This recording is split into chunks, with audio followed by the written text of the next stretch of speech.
Salut, c'est Mega Driver 16, on se retrouve pour l'étape 6 de mon tour avec la FDJ.fr entre Aix-en-Provence et Montpellier. Je suis à 20 km de l'arrivée, en échappée avec Roux, un coureur que j'aime bien, un baroudeur bon finisseur. Et on est en échappée depuis le début de l'étape avec Belkadri. Ce qui va nous faire un beau duel franco-français entre deux jeunes coureurs de talent.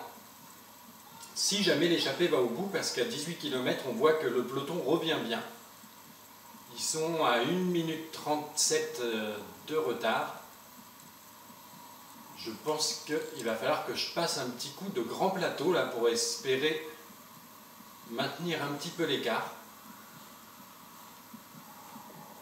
Le peloton a 1,30 de retard sur toi. Et oui,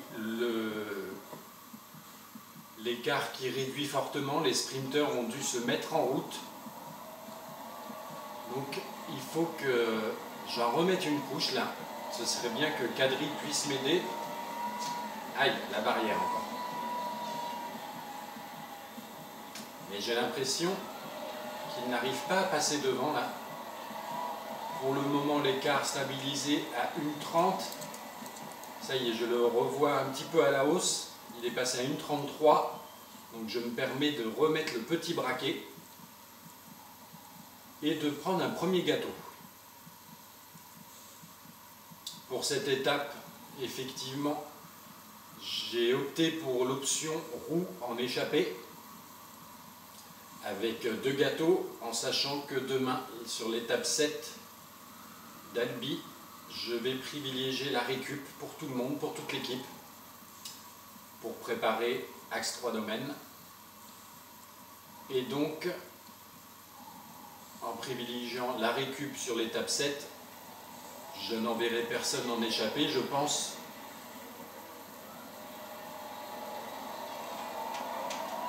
Allez, on va essayer de mieux le passer, celui-là, c'est bien. La barre jaune est pas mal revenue, l'écart qui redescend à nouveau, il fallait que je le surveille là. 10 km de l'arrivée, on a 1,21 d'avance. Kadri, ça y est, il est passé en rouge. Petit pointeur, petit indicateur rouge, ce qui veut dire qu'il ne collaborera plus. Déjà, il n'a pas fait grand-chose, mais bon. Il va falloir que je me méfie si on arrive tous les deux au bout là. Allez, je repasse un peu en grand plateau parce que le peloton revient fort là. Et donc Kadri est un très bon finisseur aussi. Ça va être un duel intéressant. Là, il ne prend pas un relais, hein. Il va peut-être m'attaquer là d'ici quelques kilomètres, je le sens bien comme ça. En tout cas, l'écart avec le peloton à 7 km de l'arrivée, il s'est stabilisé autour d'1 minute 8, 1 minute 9, c'est pas mal. Là, il faut que je surveille quand même mon jaune. À 5 km de l'arrivée, je prends mon dernier ravitaillement en passant en petit plateau. L'écart est à 1 minute 6. C'est pas mal. 1 minute 5. Qu'est-ce qu'il fait Kadri là? 4 km de l'arrivée. Il ne faut pas trop tergiverser là.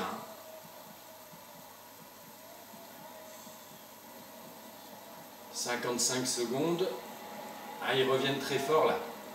Ils reviennent très fort. Je passe le grand plateau et c'est maintenant que Roux va faire son attaque. Allez, c'est parti à 3 km de l'arrivée. Roux qui tente de surprendre Kadri. Allez, je me garde un peu de rouge, on ne sait jamais. Qu'est-ce que ça dit derrière? Ouah, ça a fait mal à Kadri là. Belle accélération de Roux. Le peloton à 42 secondes. Il n'est plus très loin là, le peloton. On est toujours en grand plateau. Allez, dernier effort.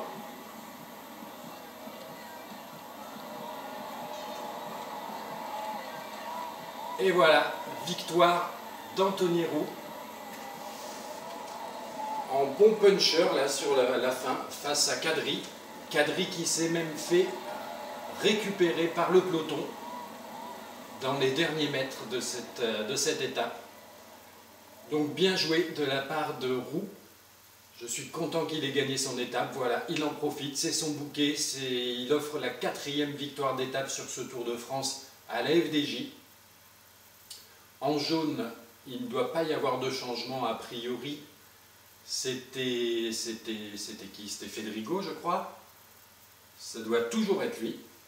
La montagne, je suppose qu'on l'a aussi, vu qu'il n'y avait pas de points à grappiller. Je crois que c'est Federico également. Le blanc, c'est Vichot.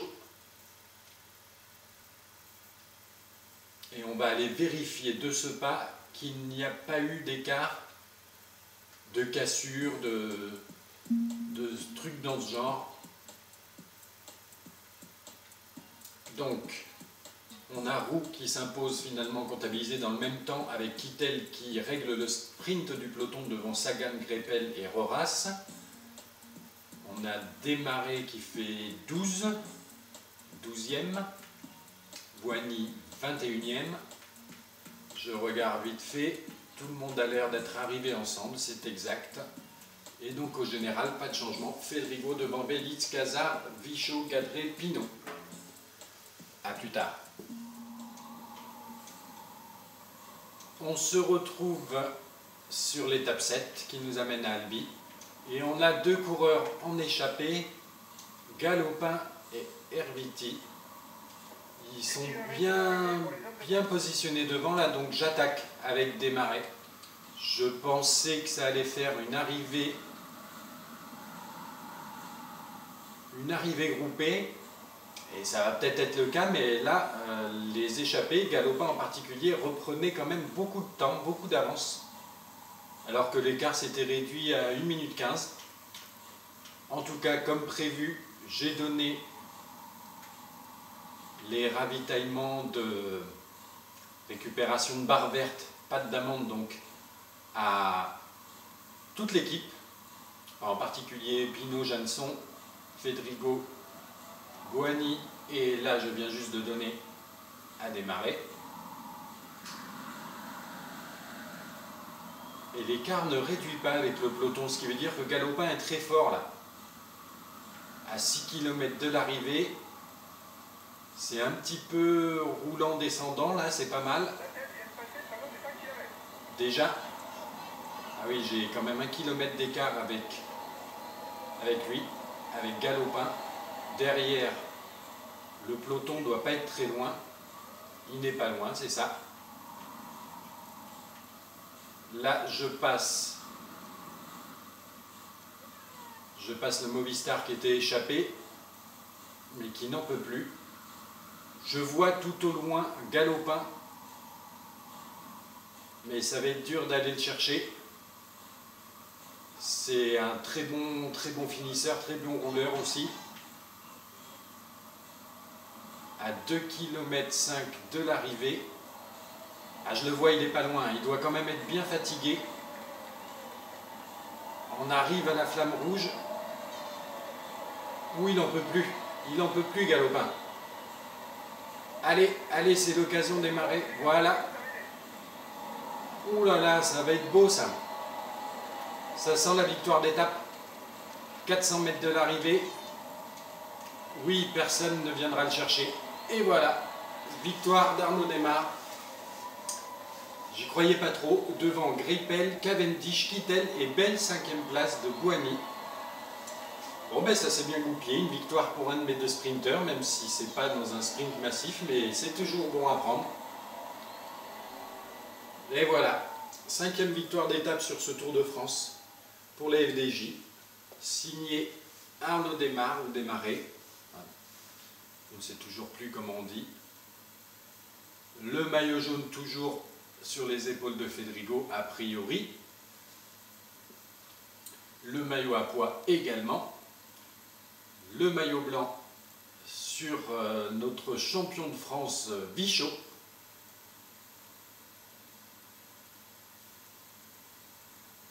Et donc, allons vérifier les écarts, mais je suis quasiment sûr qu'il n'y a pas eu de cassure ou de coupure coupure dans le peloton, car on ne m'en a pas informé par la radio. Donc ça doit se dire démarre hein, quand même, puisque il n'y a pas d'accent sur le E à la fin. Bref, victoire de mon jeune sprinter démarre. Bouhanni, donc comme on a vu, une belle 5e place. Roux 14e. Et vérifions qu'il n'y a pas eu d'écart. S'il y en a deux, de Cannondale et de BMC un petit peu à la rue, là, à 3 minutes 40, mais aucun impact sur les favoris ou le général. Donc, classement général inchangé. On se retrouve plus tard pour les Pyrénées et Axe 3 Domaines.